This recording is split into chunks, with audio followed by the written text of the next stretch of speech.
Earlier tonight, the ABC 15 investigators exposed a shocking level of violence at the Arizona State Mental Hospital, leaving patients and staff with life-threatening injuries. But their investigation into security cuts at Mental Hospital actually began months ago, when they revealed how a startling number of patients have escaped.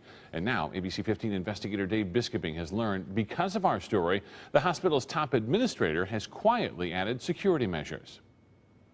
After we broke the story in February about how deep cuts here at the Arizona State Mental Hospital put the public at risk for escapes, a patient got away the very next day, and it would happen again 2 weeks later. ABC 15 investigators have learned for the second time this month a patient has escaped. We got our hands on state records that show in the past 3 years, 18 patients have escaped from the state mental hospital.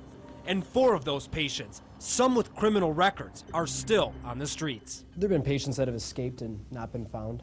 Yeah, there have actually. After we exposed that security had been cut by more than half, for the first time ever, because of our story, the hospital held special drills to train staff about how to prevent and respond to escapes. In this statement, the hospital would not comment on the specifics of the drills.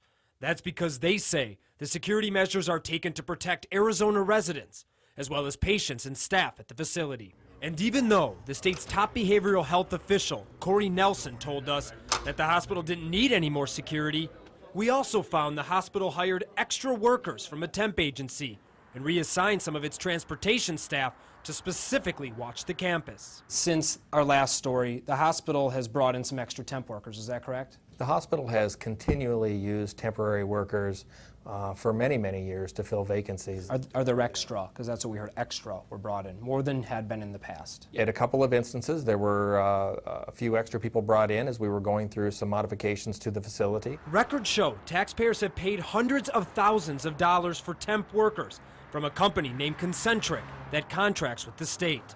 An inside source sent us this email, revealing that the extra workers were brought in as temporary aides to watch halls until attention goes away from our stories. Our sources also told us that the staff were meant to act as babysitters, and the temps were not allowed to talk to patients or touch them. Everyone is in danger. Experts like Valley psychiatrist Dr. Mark Wellick, who has run a private mental hospital, say that's not enough. Having enough security is extremely important. It's crucial, because the kinds of people who sometimes, at least, are sent to the state hospital are violent, dangerous people. We wanted to speak with the state's top health official about the escapes, the assaults, and the recent changes here at the hospital. But Director Will Humble turned down our request for an interview.